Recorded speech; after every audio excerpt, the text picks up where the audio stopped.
Hi guys, welcome to the channel. Thank you for joining me, and thank you as always for your continued support.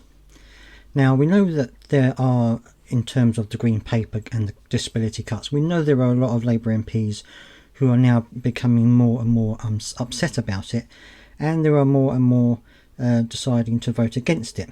Now, one of the reasons why a lot of MPs want to vote against it is because they feel they don't have enough information.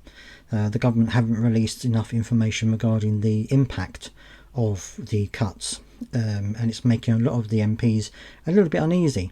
So they've decided that they want to try and tell Liz Kendall to delay the actual Green Paper itself and delay the vote on the Green Paper until they get more evidence. Well, Liz Kendall has come out with a reply, so I'll take a look at the article with you, and you can see what she says.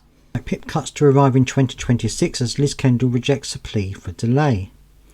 The government has refused a request from MPs to delay controversial reforms to disability benefits ahead of the bill being introduced to Parliament. A large number of MPs have proposed plans to shave $5 billion off the welfare bill by restricting eligibility for personal independence payments and universal credit health top-up. It's around 170 now, depending on who you read, but it is around 170 MPs now who are against it. The Conservatives are also against it, but not for those reasons. So there is a sizable number of people now who are, or MPs, who are looking to vote against this bill. Those against the changes have urged the government to delay the reforms in order to carry out an independent assessment of the true impact of cuts. They are concerned that people who rely on the payments could be pushed into deprivation or left vulnerable if support is removed without an alternative source of income. But the Work and Pensions Secretary Liz Kendall has refused the request by MPs to delay the reforms in a letter made public on Wednesday. Labour MP and Chair of the Work and Pensions Committee Debbie Abrahams had written to Liz Kendall last month urging her to delay changes to allow for more scrutiny for who exactly would lose their support. Replying to the committee this week, Kendall said she would not push back the reforms. This despite threats of upwards of 150 Labour MPs who have previously indicated they would not vote for the proposed changes without these demands being met. Kendall told the committee that the government has consistently been clear that we would not consult on every proposal. I wonder why. Arguing that the introduction of legislation will give Parliament the opportunity to scrutinise the measures. Yes, but not necessarily enough time to actually make a decision on what they want to do. And she said the reforms are needed now in order to make the welfare system sustainable. She said the government want to look at the assessment criteria for PIP and how reforming it could also play a role in unlocking wider support. But she argued this would take time and require extensive engagement, which is why the government could not wait for its conclusion to make these changes to the PIP eligibility criteria.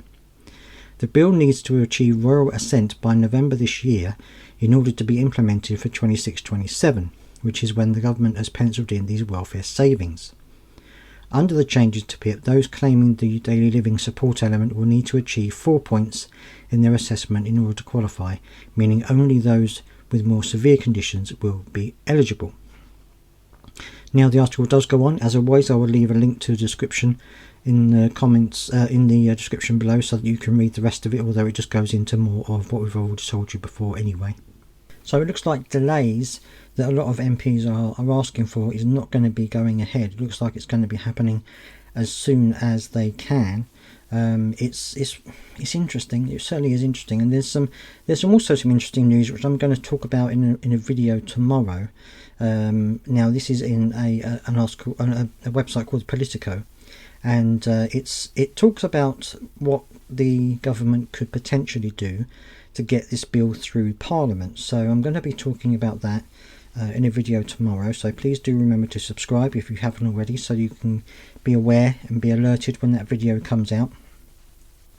But I would love to hear your thoughts down in the comment section, what you think about this by Liz Kendall to refuse the delay.